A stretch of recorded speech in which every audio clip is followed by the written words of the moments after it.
Um, Thanks for tuning in to the show today. Very brief introduction. Today, my guest is a former colleague of mine. His name is also Mike, so we have a double Mike show for this episode. So his name is Mike Walker. As I say, he was a colleague of mine. We used to teach together. And in this show, we talk all about what we think about teaching, how it was for us living in Russia, and all sorts of crazy stuff. So without further ado, here's Mike Walker.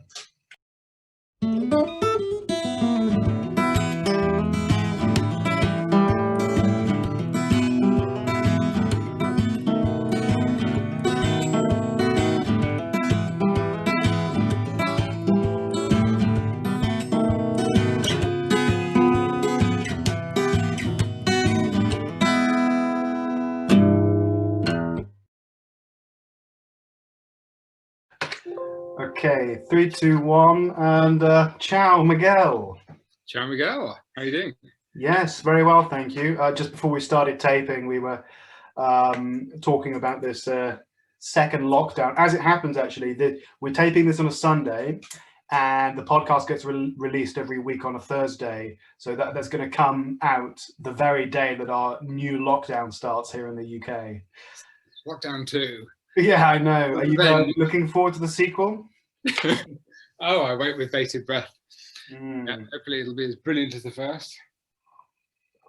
Yeah, I'm only planning on, half respecting it. I mean, it's kind of different here in the countryside and in the corona-infested north where you live. Well, you're based in Manchester, where I used to be based until a couple of months ago. But at the moment, you're visiting family, I understand. Yeah, we're allowed to make bubbles, so I come and visit my mum, who lives on her own at the moment. So yeah, that's where I am at the moment. This is her house. I don't have a house. Oh no, homeless. I just don't own a house yet. Yeah, you're not homeless. Just to clarify to our listeners, I'm not a rub seeker. You are homeless, but not houseless. So that's yeah, exactly. Yeah. Although that might be about to change. I'm trying to buy a flat at the moment. I've been trying to buy one for about a year and a half. Thanks, Corona. Yeah, it's going great. Oh Jesus Christ! It's amazing the things that you wouldn't think that would be affected by the virus. Buying a house, a bit of brick and mortar. How hard can that be? But very, it seems, is the answer. Everything you try and do, you write to somebody and they just say, "I'm working at home and can't reply to emails right now." And it's like, really? Because my laptop works when I'm at home, Yeah, I swear I paid BT some money just so that I can connect to the internet. Oh Jesus. Yeah, I think it's a lot of because I mean you like I work in sort of the ed tech, educational technology sphere. I'm probably in more of a salesy role than you, but I think you are. You're certainly part of your job is sales and marketing. I would venture to say. Yeah, I mean, we're both very much customer facing, aren't we? Sure. But I think I'm getting a lot of responses from schools at the moment who don't really want to hear from me saying, "Oh yeah, Corona, sorry, can't speak to you now." might get back to you in 3 days, maybe, perhaps. Yeah, absolutely. So, where to begin? Where to begin with our/your checkered past? Why don't you, instead of me boring everyone with the details, why don't you take it? You let people know, who you are in relation to me and how we met and our history, etc. Yeah, well, we met at CET, where we both taught in Russia, in Tyumen, Siberia. And I met you at the airport because one of my jobs was meeting and greeting the new arrivals. And I think I later boasted about having been able to tell that you weren't Russian, but I think at the time I said you looked just like a Russian, and I couldn't. Oh, yeah, classic. But so that was, gosh, when was that? Because I went to Tyumen in 2009. I think you arrived a couple of years later. I moved to Tyumen in, when would it have been? 2013. Really? Was it for 4 years? No, can't. Yeah, 2013, September 2013. I can go and get my passport and look at the stamps if you want, but I think it was 2000. Was it 2012? it felt like about halfway through my time there, and I was there 6.5 years. So Mhm. we both taught English, and yeah, I don't know, we just both sort of got on really well from day one, really, didn't we? Yeah, absolutely. Well, us So Mikes need to look after each other, don't we? we do. I think I remember saying, it's always a pleasure to meet another Mike, and Absolutely, absolutely. Well, we can discuss our plan for world domination at the next Mike conference. That sounds like a very anti-Semitic statement right there. Sorry, I didn't mean to bring up any other genuine conspiratorial matters that you might be attending to. I hadn't made the link, but thank you for bringing that up. So I'm sure that you are, as I was and am, sick to the back teeth of this question, but I'll go ahead and ask it anyway. It's my show. Why Russia? Ugh, good question. I ask myself that a lot. But you must have a scripted answer by now. I mean, you must have got asked that every day. Because the thing about TEFL is it's like a second passport, isn't it? You can basically go to any country in the world, support yourself, meet people, integrate yourself in the culture, and have an absolutely fabulous experience. The thing is, I'd always been fascinated by Russia.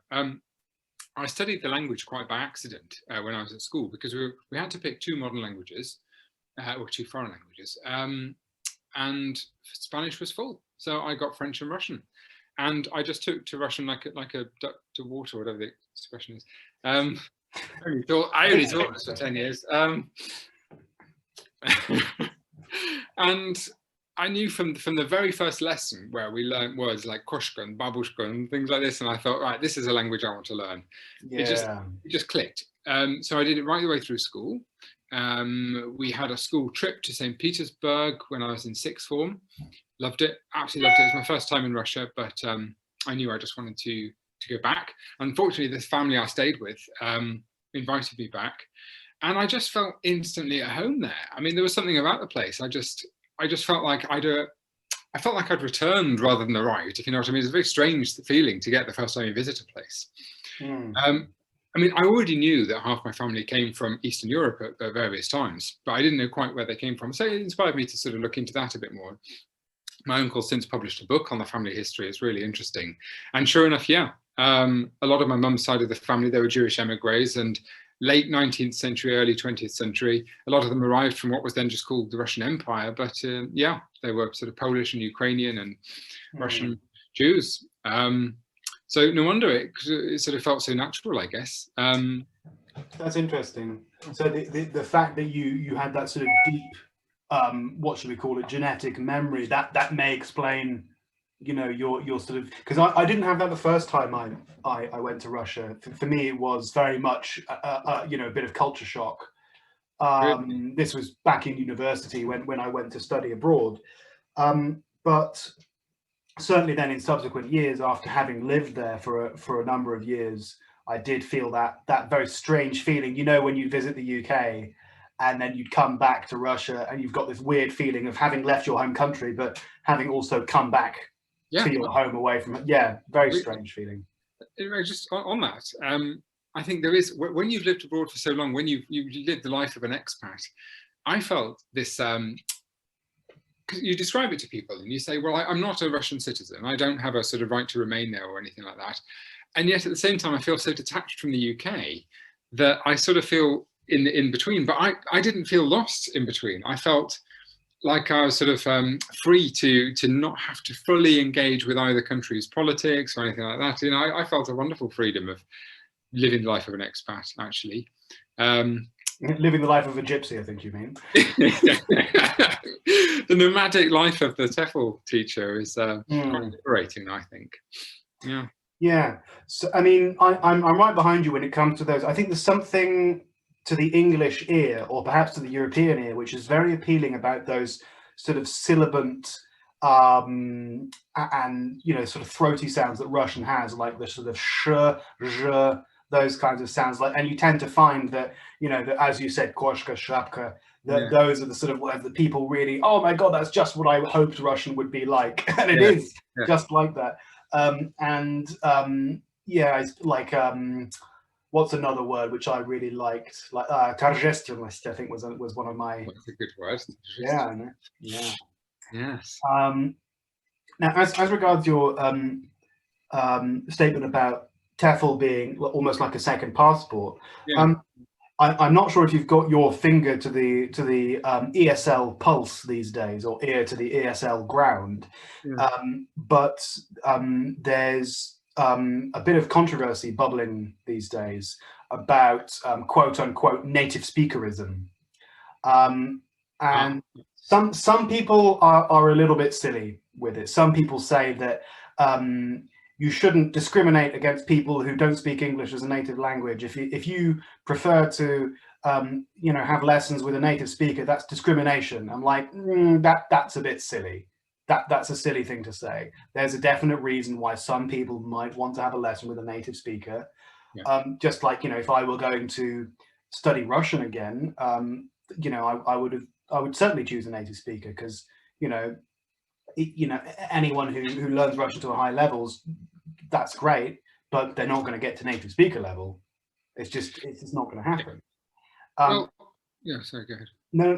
But the flip side to that is that people do have a point, and I've always said this from when I first met you. I think the TEFL industry has a dirty secret, and that dirty secret is this whole the idea of this communicative method. Mm-hmm. I've said this before. I think a lot of it arose in the 1990s and the early 21st century, where native speakers who are not necessarily well educated, who don't necessarily have any understanding of what they're talking about, and I'm sure we could both name names, but we're not going to, decide to use this as a career opportunity to travel the world. And it's like, well, fair enough, but also not really, because just to clarify, you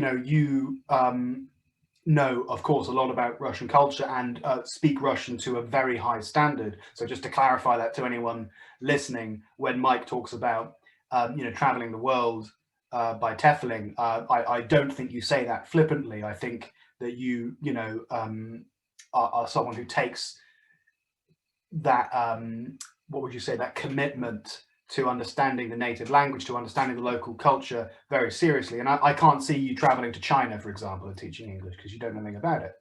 No, but like I said, people do. I mean, some people, it's more about the traveling experience. For me, I thought I'd already decided I want to go and live in Russia. And then it was a case of, well, what do I do when I get there? And I was pleased and relieved to find that I really enjoyed teaching, because I'd already decided that was going to be the sort of the vector that would get me to Russia. But when I did the TEFL course in Manchester, and I really enjoyed it, and I found that English, which is a language I'd spoken obviously my whole life, but never really given much thought to, was a language that I actually really liked. Which is a strange thing to discover, isn't it? That you like your native language. But I do. And I have a newfound respect for and understanding of it since having studied it in the detail required to teach it. Because just knowing it, as you say, just speaking it as a native language is nowhere near enough to teach it. Yeah, you can correct somebody's pronunciation, but you couldn't. You could only correct somebody's pronunciation the same way you could correct somebody playing the wrong note on a piano or something. I mean, imagine if a piano teacher just said, that's the wrong note. I'm not sure which note to play, but I know that one's not the right one.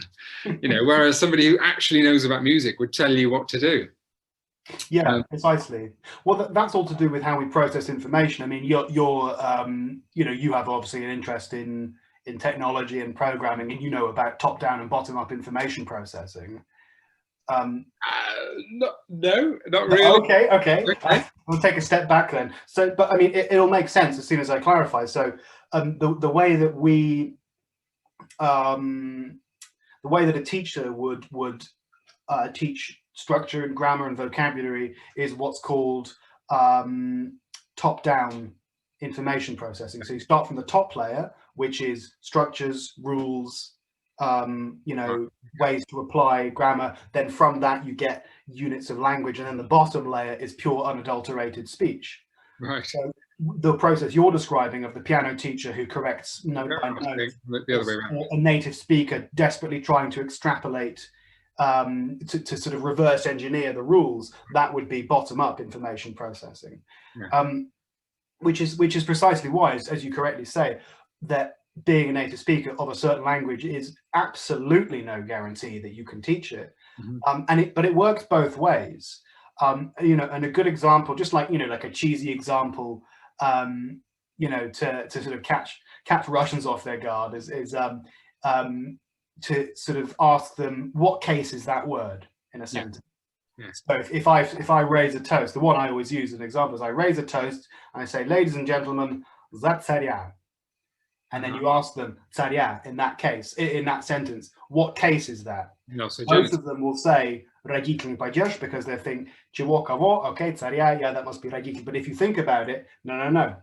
За что кого?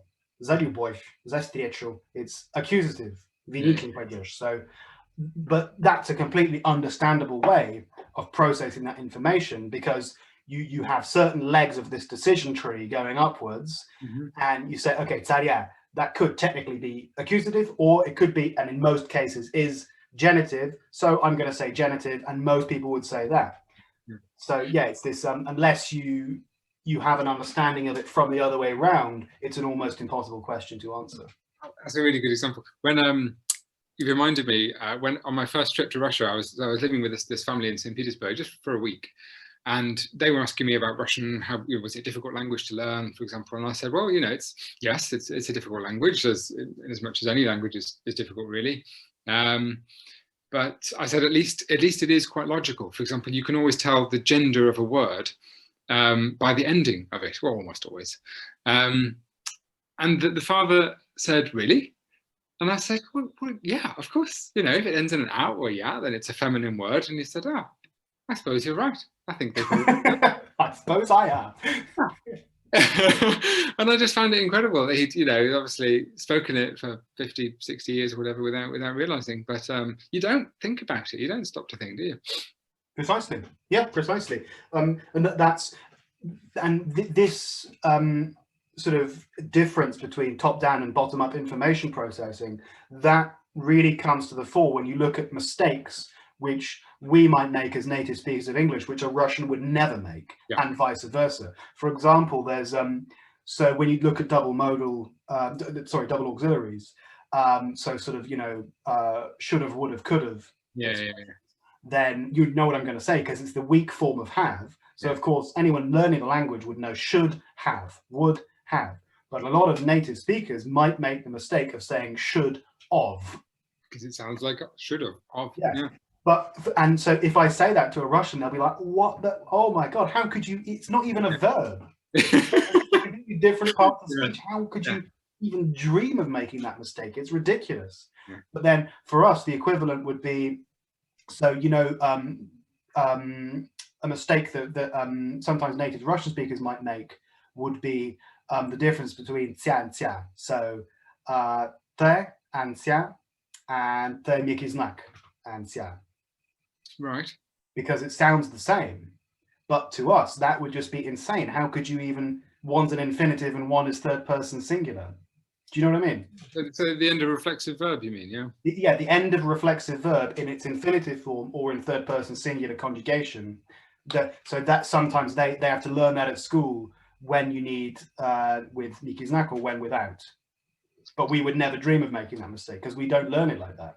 And I know that they have difficulty with when to write oh and when to write ah, if it sounds like ah. So if it's unstressed, Russians will often write ah because it sounds like ah. Yeah.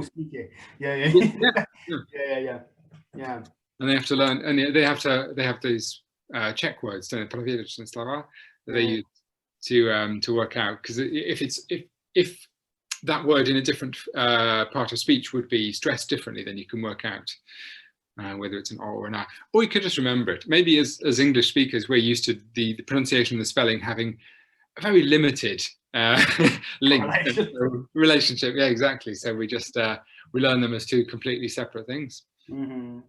Yeah, that's interesting, isn't it? Where, you know, there are some things which you just take for granted in your language, and certainly when you're teaching kids, Russian kids, for them, the idea that the pronunciation of a word and the spelling of a word, could be different is mind blowing, because the Russian spelling system is very merciful. Although sometimes very unhelpfully, the letter "yor" can be written without the 2 dots on top, which is not helpful for people learning Russian. Yeah, and then they're like, "Yo is always stressed." Yeah, but you haven't even put the dots in it. The best example I had of, I think it was actually Sergei, one of his students, asked for some help translating her CV into English, and basically this woman had studied at a university, so it was something like, university named in honor of someone. I don't know, I can't remember his surname, but it was Institut имени Simeona, I don't know, Ivanovas, let's say. And she had translated it, institute named seeds. And she said, no, that's Simeona, not Simeona. Right, okay. Which, that was a pretty interesting, Simeonas. That was a better end to that story than I was expecting when we got halfway through, actually. Oh, I see. So, the Seaman Ivanov Institute, yeah. Oh, I see. Yeah, okay. That would have been a slightly different experience. Slightly different institute. Yeah. Indeed. So you say that you obviously, were pleased to realize that that teaching was for you, and that you were, very sort of keenly involved in it. Why do you think that you took to teaching, and what constitutes a good teacher, in your opinion? Wow. Okay. One of the things I did after I stopped teaching was recruitment. I recruited teachers for the school, and so it was something I think I hope I learned to spot in people, but it's a difficult thing to articulate, I think. Briefly, I suppose a good teacher is somebody who can put themselves in the learner's shoes. Somebody, who doesn't stop learning, for a start. I think if you ever just sort of say, you just check out and say, right, I know English now, I can, we've done that, tick. You've missed the point entirely. Because even if you've learned everything anybody else knows, it doesn't mean there is nothing else to know. And the first part of that is impossible to do anyway. What are the chances of being the most qualified person in any given subject? So you're always learning, for a start.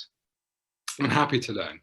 A teacher needs to be able to take criticism, constructive criticism, well.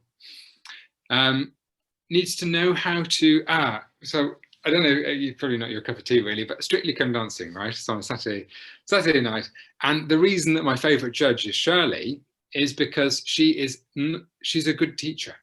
She always gives them something to work on for next week. She gives them praise, and then instead of coming down at like a ton of bricks on the things they did wrong, she says, and for next week, try and work on this. And that's what a good teacher does.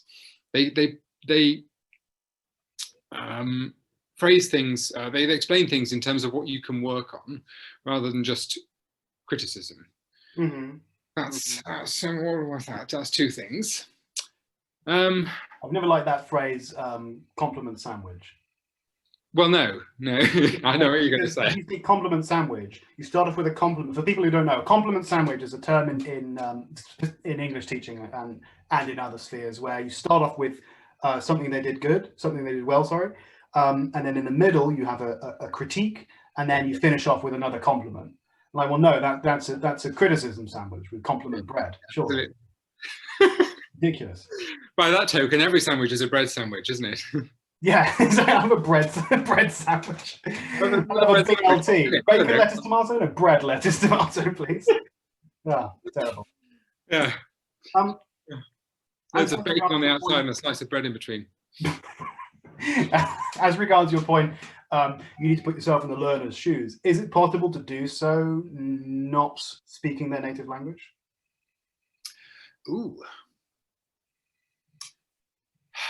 See, I think it was a real double-edged sword being able to speak Russian the way I could, because if the students found out, and I like to try and keep it a secret as long as I could, but when you've been there several years, it's impossible. It's like the word gets round. And they're like, Mike, oh, he speaks Russian, doesn't he? Yeah, we don't have to try anymore. But no, when I took somebody else's class, for instance, as a, just to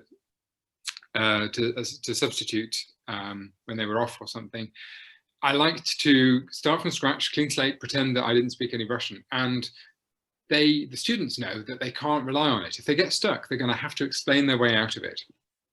And that is a really important skill in itself, because when you eventually visit the country, you can't fall back to your native language. So the ability to use what you know to explain things that you don't know is absolutely crucial.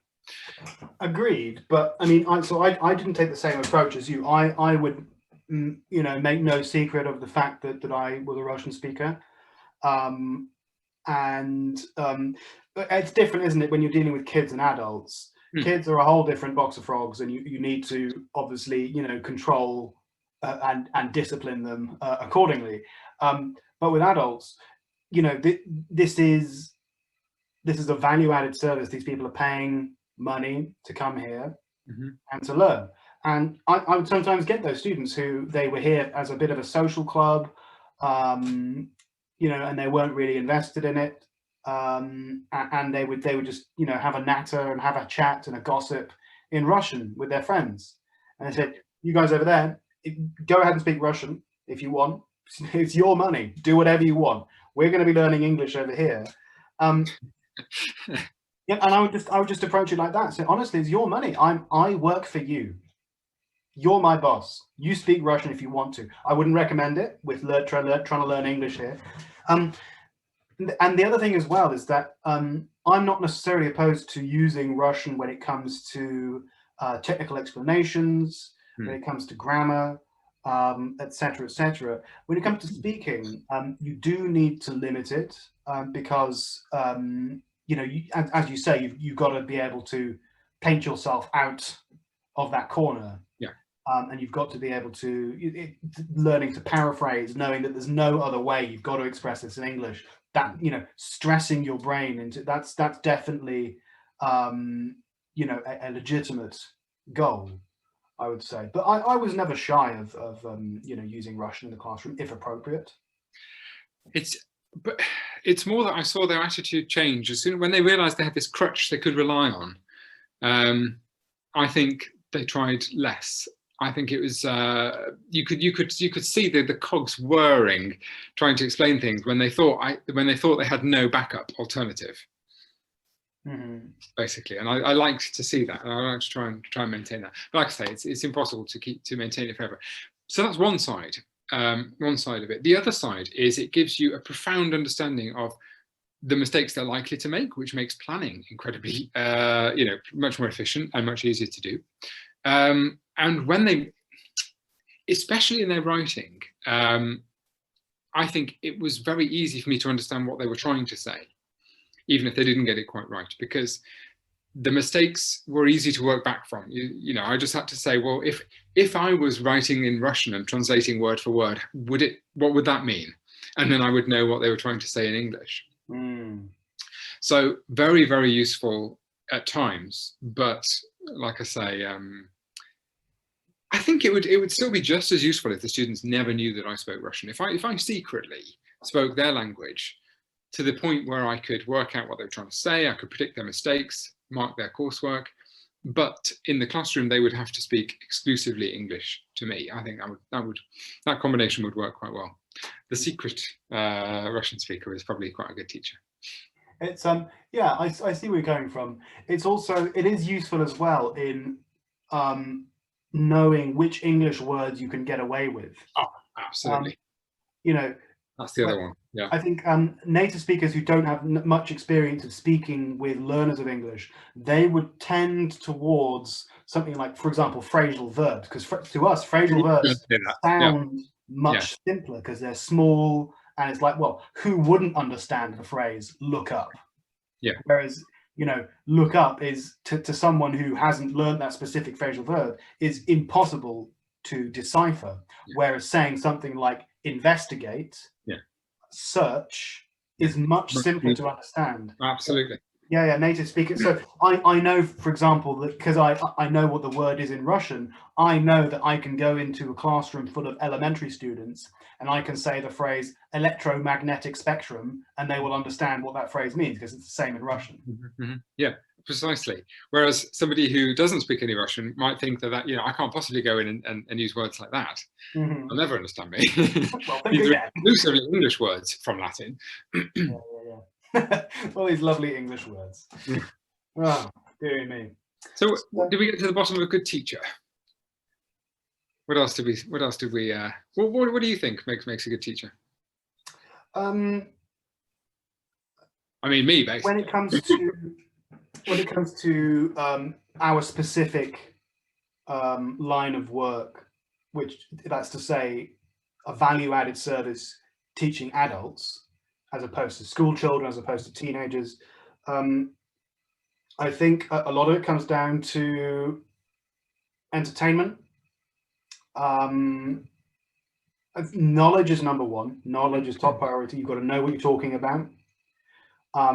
However, and this again is to use your phrase, is a double-edged sword, because from day one, people tell you, get your personality out there, bond with the students, build rapport, and you put your personality on the line.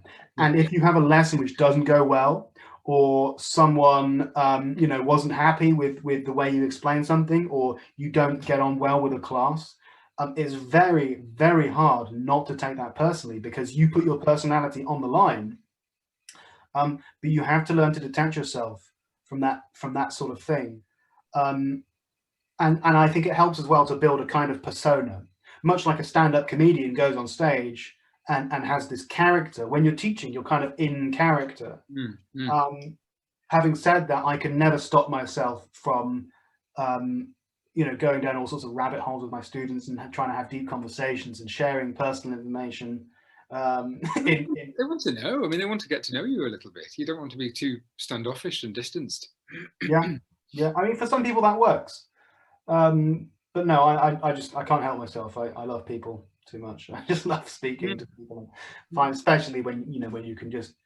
I always find I always felt that my kindred spirits in Tyumen were taxi drivers. You ever thought about this? Taxi drivers meet an unbelievable amount of people. They have such a wide cross section of society. Hairdressers is another one. Yes. Yeah. And we are much the same. I spend a lot of all my free time having deep conversations about different stuff with people. Even now that I'm not teaching full time, but I still do my speaking club and I do my podcast, obviously. But yeah, it's just such a pleasure to have been able to work in that environment where your entire job is to talk about interesting stuff with people and plan how to talk about that stuff, and ideally plan how to do it in an interesting way. What a pleasure that is. I'd only been there a few weeks, I think. So this is back in sort of May 2009. And I was walking home from class one day, and I'd had a lesson that had gone quite well. And I was feeling quite pleased with myself. I was probably stopping to pick up a beer on the way home, as I often did. And I remember the thought occurred to me that the more entertaining I make my lessons, the better I'm doing at my job. And there is no end to that. The more fun we both have, as long as we're learning, as long as it's all in English, and we're following the curriculum and gradually improving, but the more fun that we're having, the better we're doing along the way. That's a fantastic job description, isn't it? Make it as fun as possible. With the caveat, as you say, that you're still learning, because you could imagine a potential situation where it's all fun, and you're just playing backs to the boards all day, and the teacher in that situation doesn't necessarily need to plan. That happens a lot.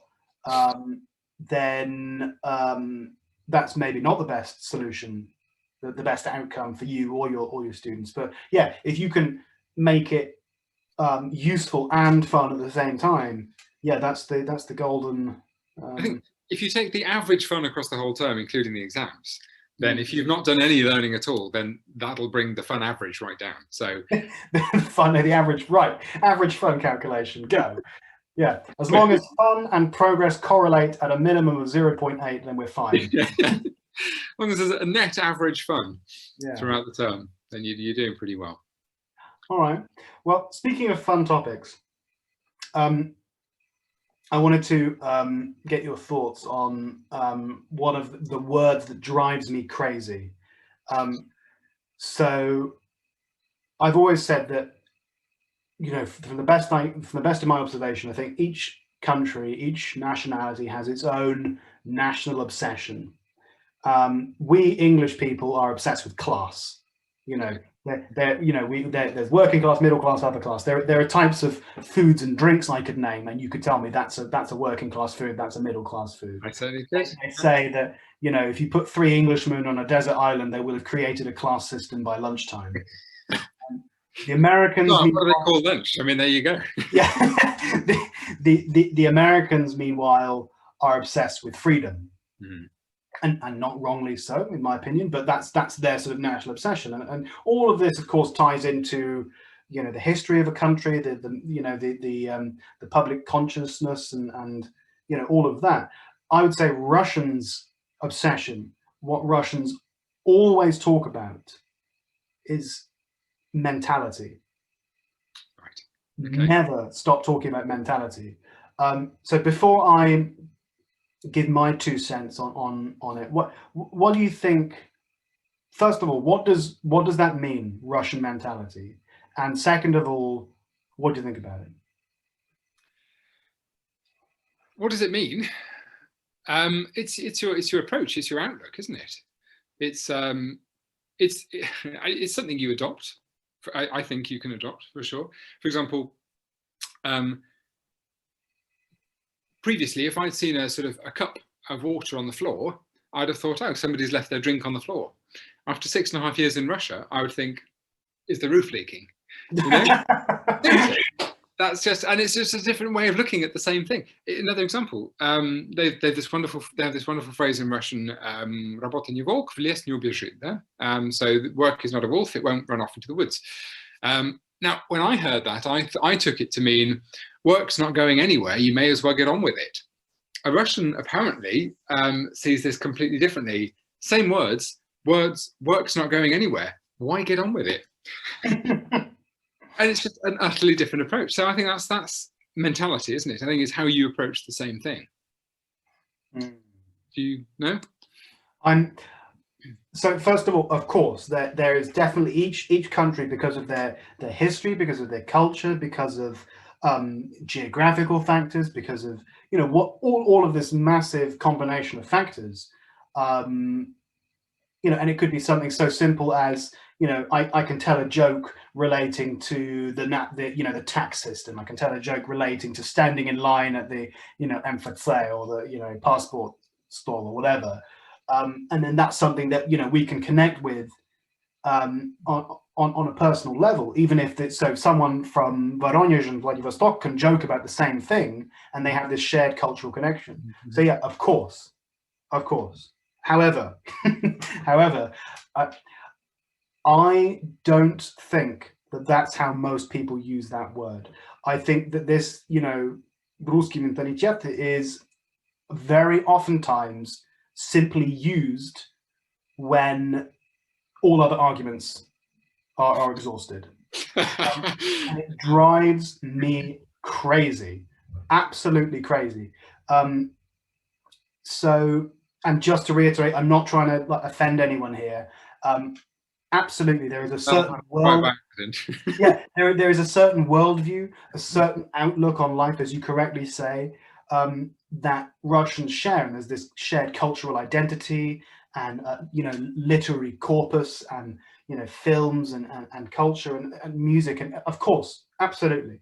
But I don't think that's how a lot of people use that phrase, because first of all, that this is kind of a suspect phrase, because a lot of people mean something different when they say it. For some people, the Russian mentality is, doing everything for yourself. For some people, it's, this взаимовыручка. For some people, it's getting drunk. For some people, it's здоровый образ жизни. For some people, it's living in peace. For some people, it's defending our borders. For some people, it's openness and accepting nationalities. For some people, it's conservative values and criticism of certain lifestyle choices. And of course, all of that's fine, and you can have those debates. But don't tell me that the biggest country in the world, with an unbelievable variety of different peoples, different nationalities, has this one mentality. I don't buy it. I don't think it's true. And the way that people use it is very suspect. So, for example, I don't know if I ever told you this. You know the type of babushka who, she lived in my building, and we would walk dogs together very often. Okay. And she was of a certain generation, and she got her news mostly from the television. Yeah. By the way, that goes to what you were saying. If I say something like that, if I say, "Oh yeah, this is Mike. He watches news on TV." If I'm in the UK, I say, "Okay, brilliant." If I say, "This is Mike. He gets all of his news from Jelik," I say, "Oh, okay, one of those guys." Like in Russia, that means something. Well, I know who he votes for. Yeah, exactly. But so this was a woman of a certain generation and a certain political outlook. So of course, there's not really any way you're going to change this person's mind. And she was great. I got on with her very well, and we had lovely chats. But every now and again, she would be in a particularly political mood, and she would start saying things like, Mike, what you need to understand about Russia is that Russia, in its entire history, has never started a conflict. Russia has never attacked another country. I've heard that before. And I said, what you are saying is absurd. If you have an even the most meager intellect with even an elementary understanding of history, you know that what you're saying is not true. And I reeled off a massive list of countries that the Russian Empire, the Soviet Union, had attacked. And so as an example, I said, well, what do you say about the fact that the Soviet Union under Stalin attacked Poland as an ally of Nazi Germany? And she just said, no, history's wrong. And I said, it's not a question of opinion. You can read the secret protocols of the Ribbentrop-Molotov Act, and you can see this is not a peace treaty. This is an invasion plan of the Baltic states. And she said, and this is when the mentality nonsense starts. She says, look, I think the problem is you just don't, it's hard for you to tell. It's hard for you to see because, you're not from here. You don't understand the mentality.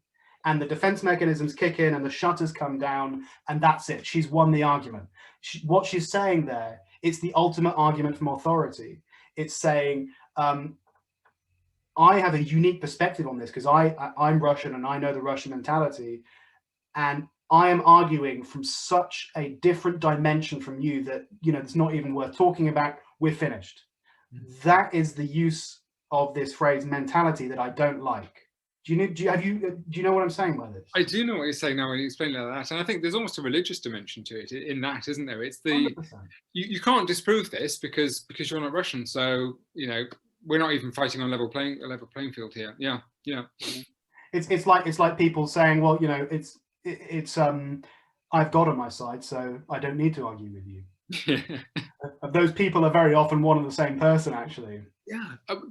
I thought the word you were going to say was dusha, the Russian dusha, which apparently we can't understand because we don't have souls. We're just very much the same type of argument, by the way. Yeah. The Russian. We can both read Dostoevsky, but we'll never understand it because we don't have dusha. So. Yeah, it's just scrawlings on a page for you people. Yeah. Like a dog watching TV, it just never makes sense. But yeah, and this babushka should say similar things like I can't even say it in English. У вас деньги все решают, and here we have взаимовыручка and доброта and all of that. And I'm like, well, I mean, can you explain the huge level of corruption then? If money doesn't solve anything in Russia, I mean, I'm not sure that's true. I mean, money solves a lot in Russia, a hell of a lot. More than it probably should. Yeah. But none of this is to say, I don't know if people are tearing their hair out listening to this. None of this is to say that that I have any animus towards Russia in a negative way. No, absolutely not. And you criticize what you love most. And that's another thing that really breaks my heart is when, for example, if you say something which is, like an objective fact, like I think we should improve the roads in Russia. Most Russians agree with you. Mm-hmm, mm-hmm. But then they say something that breaks my heart, which is like, well, of course, you can't expect Russia to have the same infrastructure as Europe. And I say, why not? Where does it say in Karl Marx that, you must have terrible roads for 80 years? Who says Russia can't be as good as Europe or better than Europe or America? Why not? And this is what really breaks my heart is it's this sort of inferiority complex, which is like, as soon as we start talking about Russia, we lower our standards and we lower the bar and say, well, of course we can't be as good as Europe. Like, no, you definitely can. Let's do it. Let's work. Let's fight together and make Russia as good as she can be. It's what's the word? There's a sort of conflict at the same time. In a lot of ways, I think they are better. I think they think that their moral standards are more strictly adhered to, and I think they look at us as having become a bit sort of debauched sometimes, don't they? Maybe they're right. I don't know. I think it's hard to tell. If Russia, I think, because even though the Soviet Union collapsed and freedom of religion was allowed quite a few years ago now, I still think it's not quite clear if what we have in Russia is a genuine answer to Western and European nihilism. And by the way, that's a legitimate pursuit. It's not clear that the way that people live their lives in the West and Europe is the ultimate answer. This sort of are we too tolerant? Are we too liberal? Maybe I don't know. And maybe this sort of the Russians' morality and maybe more conservative outlook. Maybe that's the answer to that. A real European bastion of morality. I don't know.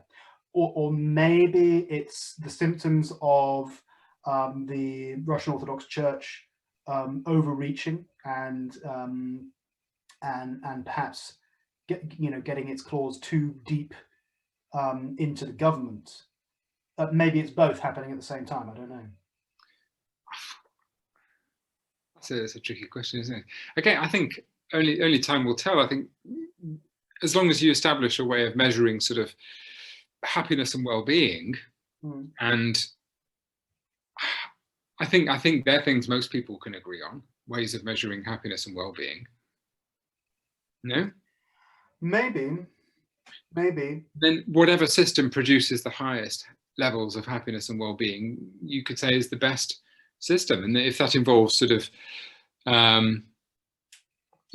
basically bullying people because they're slightly different for most of their life, then maybe it's not the best way to, maybe imposing strict moral values that don't actually align with how we are as a species is the best thing to do. Yeah.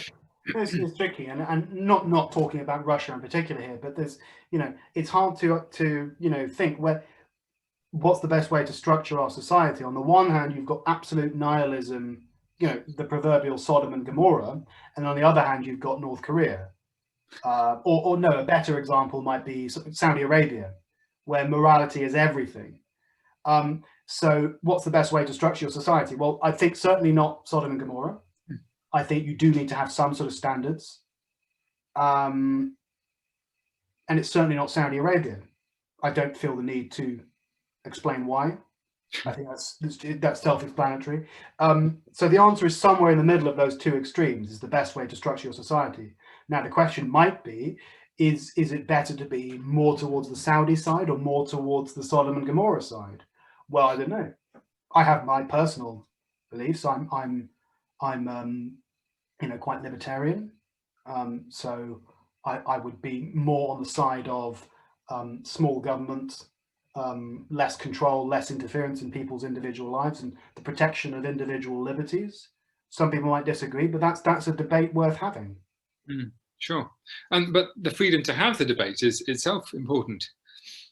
That's a good point. And a lot of places in the world, I think people, especially people like us, Europeans, well, I suppose I shouldn't say Europeans anymore. Now we're post-Brexit, Westerners. Yeah. Yeah. I think we have this sort of smug, bias that how things work in the West is the default position of the world. That is an unbelievably naive thing to think. The default position for humanity, for almost all of its history, is, Sudan, is the Democratic Republic of Congo. What's going on there? That is the best representation of the majority of human history. How things work in the West, in Europe, in America, in Canada, in Australia, that's very new. It's a very new way of ordering your society. Untried, untested. Well, yeah. Well, it seems to be going okay so far. It's all a sort of social experiment, really. I don't think anybody knows the answer. Mm-hmm. Probably like bringing up children. I mean, the theories change from one generation to the next, don't they? Is it okay to hit your children, or should you let them get away with anything? And well, that's a good example. I mean, Russians are often, unbelievably shocked to learn that hitting children with a stick in school was common practice up until the 1980s in England, and was only banned in independent schools by law in the 1990s. Really? A lot of people don't know that. It was when did Fergie get married? 1990 something, 94. I can't remember. That was the year that Parliament banned it. In the Department for Education had banned it in the 1980s in state schools, but it was only written into law, which meant that independent schools couldn't do it, in the 1990s. So up until the 1990s, you could technically, by law, punish a child in an independent school or in a school in Britain by hitting them with a stick. The cane is what we used to call it, hitting them with the cane on the palm of their hand or on the backside. When was corporal punishment made illegal in Russia? 1917. The Soviets made it illegal instantly, which, in my opinion, would be a morally superior act on behalf of the Russians. Well, they often boast about being the first country to introduce universal suffrage, don't they? And that's true. That's true. Absolutely true. Yes, everybody could vote. They just didn't have anybody. Okay, good point. Yeah, women and men have the rights for their votes to be equally degraded, but they do have a point there. This the sort of leveling of the playing field. I personally think that socialism / communism is an overcorrection. I'm not a left-leaning chap myself, but I know. But sure, it's that's the that's the battle, isn't it, between the right and the left, conservatism and socialism, or indeed liberalism, and finding that obviously the answer is not completely on the right. Obviously the answer is not completely on the left, but finding out where the correct answer is, because these questions have correct answers. There are a lot of people, I think, have the idea that that there's no way of knowing. There's no way we could possibly know. So I don't know. I don't think that's true. I think that questions of morality and questions of society do have correct answers. I mean, what do you think? But standards do change over time. I mean, if you look at standards of morality, they absolutely change over generations, over centuries, over millennia. What's to say that the way the ancient Greeks lived was wrong?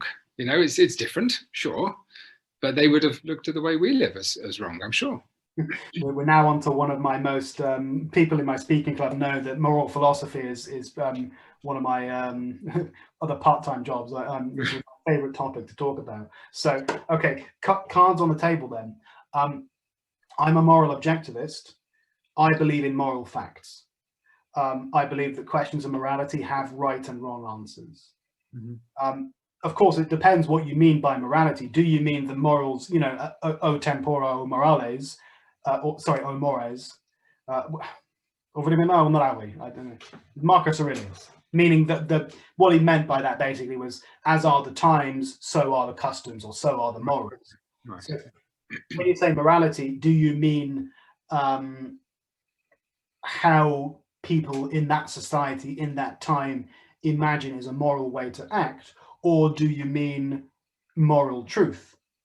But some people don't even believe that moral truth exists. I mean, so what do you think? I think it's absolutely impossible to tell.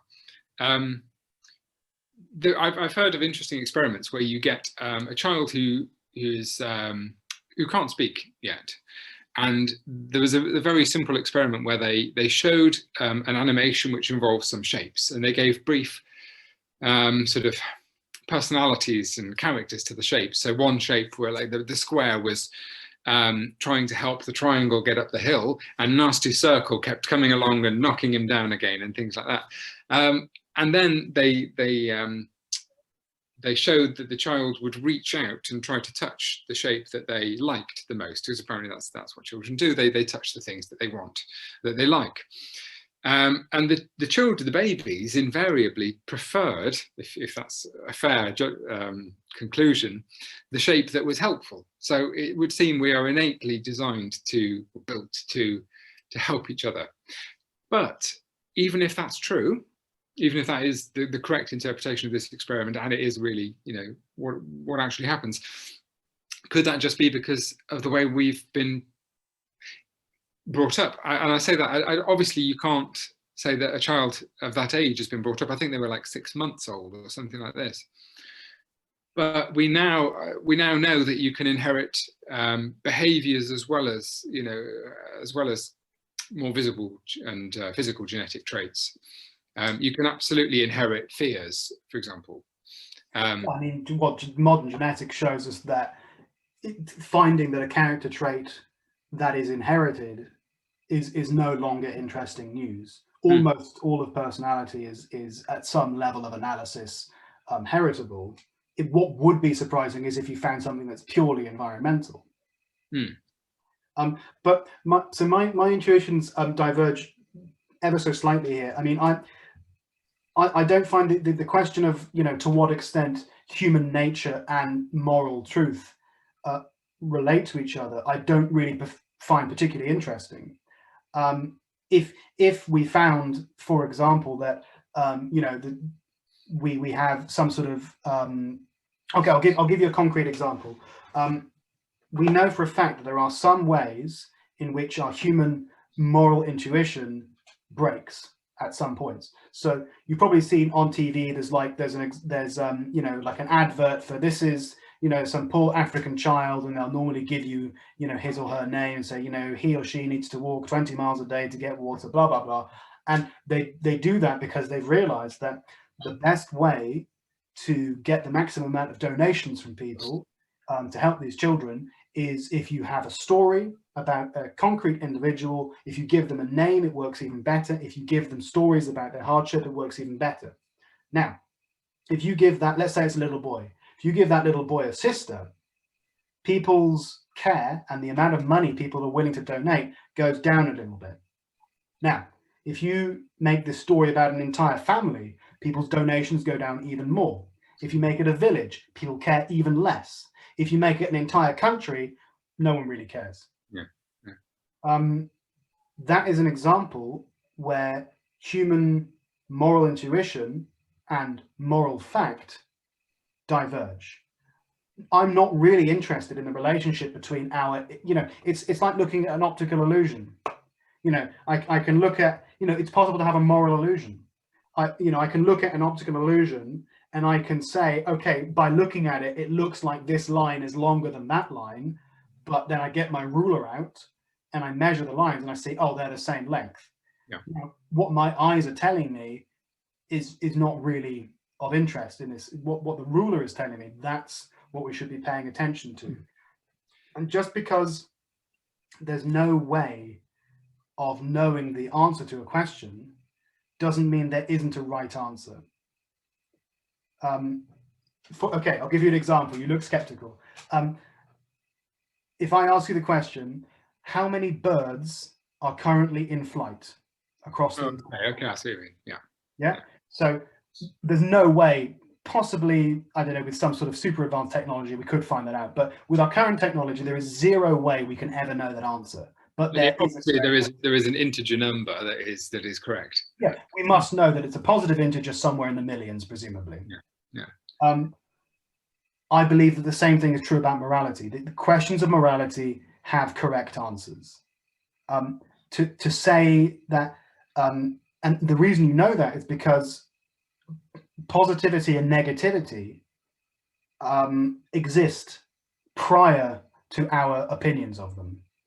Pain is objectively negative. There is, if you say, and if you doubt that, try putting your hand on a hot stove and seeing how much you like it. Well, but some people become addicted to pain. Some people, yeah, sure. I mean, I think it's more the endorphins that are released when they feel pain. But do you take my point? I mean, okay, an even more clear-cut example. Let's say I'm going to use an example from Sam Harris here, from his book called The Moral Landscape.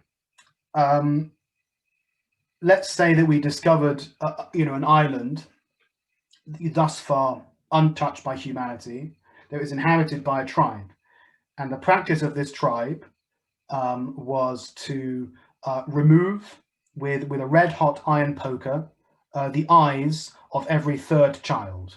Right. And I'll go even for, let's say that the reason they were doing this was because they had some sort of religious text that said every third child shall walk in darkness, something like that. Yeah. Okay. Would it be a stretch for you to say that is an immoral practice? Is there a right answer to that question? It seems immoral to me, obviously.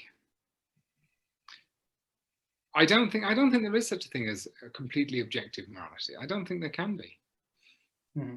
But if you're going to get your sense of morality from somewhere, where else could it possibly be from other than reality? From reality, sure, but from the reality as you perceive it. Mm-hmm. Right. So, I think we would all argue that sorrow is bad and joy is good. It's not a question. It's not a question of argument. Sorrow being bad and joy being good is not. That's not because we say they're good. That's because these are states of consciousness which already exist, and now we are describing. So pain is not bad because we say it's bad. Pain is bad because pain is bad. That's because right. that is a state of consciousness which is possible for us to experience. And so it's like saying that gravity is down because we say it is. No, physical forces are our way of describing facts which are true about the universe without us. Gravity would be down with or without, if we lived in a universe full of rocks. But what if, and I suspect this is the case, what if you can only have joy because you have sorrow and vice versa? Mm-hmm. And that's one of the wrinkles in this argument of morality. But that doesn't mean that there's no correct question. That there's no correct answer to these questions. I'll take another example. It's like someone who again, this is from Sam Harris. Someone who turns up to a hospital and says, I'm vomiting every day and I'm bleeding from every orifice. And I'm slipping in and out of consciousness, but I know that's and doctors these days don't have all the answers. Doctors don't know what the ideal picture of human health is, but we know it's not this guy. If this guy just comes into the hospital and says, "Well, that's not how I choose to think about health. I've got my own, understanding of human health. I think that vomiting every day and bleeding from all of my orifices that's how health should be. That's my choice." We would have no delay in saying that person is wrong. That is the wrong answer to the question, what is the ideal status of a state of human health? Okay, yeah, agreed. I would say that moral questions have the same character. I'd say that you shouldn't hesitate in saying that causing pain and suffering and blindness to children is an act of immorality, I think there's a right answer to that question. The answer is it's not moral. So if there are right and wrong answers, how can it change over time? Because, as I say, I think humans' moral intuition and human nature and moral facts are not necessarily related. The ideal case is that they will be related, and that we can our understanding of what the best way do you see what I'm saying here? I think morality is prior to our understanding of it. I think moral facts exist. A universal constant. Yeah. See what I mean? You're saying it's like a universal constant, and we experience it rather than. It's true, not because of our. I'm very conscious about using the word subjective here, because subjective technically means that I am experiencing as a subject, and morality has no significance in a universe full of rocks, because I think if you had to boil morality down into a single statement, you would say morality is concerned with the well-being of conscious creatures. That's the simplest way I could summarize what I think morality means. It's the well-being of conscious creatures. Has to be conscious, because in a universe full of rocks, morality doesn't exist. And I said a while back, and I just contradicted myself, haven't I? That I think there is an agreed upon way to measure well-being and happiness. Yeah, but that's okay, because you can sort of take a snapshot reading today, just say barometer reading today, whatever the expression is, and that'll be measured by today's standards, and we can agree on that today. Mm-hmm. But in answer to your question, why does morality keep changing? Because I think it's people moving along a steady continuum of increasingly or decreasingly wrong answers to moral questions, and some right answers. Why was it that we used to hang, draw, and quarter people? Because we had the wrong answers to those moral questions. But you'd expect us to all be getting closer to the moral truth, then, wouldn't you? To be getting, sort of in a sort of titration experiment, we'd be honing in on the perfect morality by now. Which I think, all statistics tend to show that, this is the best time to be alive. Crime is down, homicides, social injustice is down, despite what the papers are telling you. War is down, hunger is down, education is up, reading aid is literacy is up. Until March, things are going swimmingly, really. Yeah, Corona's up as well. Oh dear. Yeah. We've been going for about an hour. Good stuff. That's gone quickly. I know, right? It's a time warp, this thing. Yeah. How long are your podcasts usually? I should listen in regularly, but I probably will start after this. Otherwise, it's only just getting started, so yeah, perfectly forgivable. But yeah, about some of them are about 40-45 minutes. Some of them are a bit longer, like this one, about an hour. But yeah, you can watch it on. So there's a video feed and an audio feed. So I'll put this on YouTube, and it's also on VK. And then it's on all the usual podcasts that you use, an Apple podcast and Spotify and stuff. Great stuff. That should make the long car journey fly by. Yeah, always a bit scary, isn't it, how you listen to a podcast in the car and you arrive at your destination without really being aware of the journey. Hopefully having paid careful attention to all the hazards along the way, but nevertheless it does fly by when listening to something. In reality, you've left it as strewn wreckage across Deary me. Yeah. All right, let's call it a day, and thank you very much for coming on the show. I will absolute pleasure. Yeah, thank you for having me. It's just a pretty standard Mike banter, really, isn't it? When we get together. Yeah, this is our classic pub chat. Yeah, absolutely, and I look forward to having it in a pub sometime soon. Yeah, well, 2024 it is. Bye now. Take care, Mike. Thanks very much.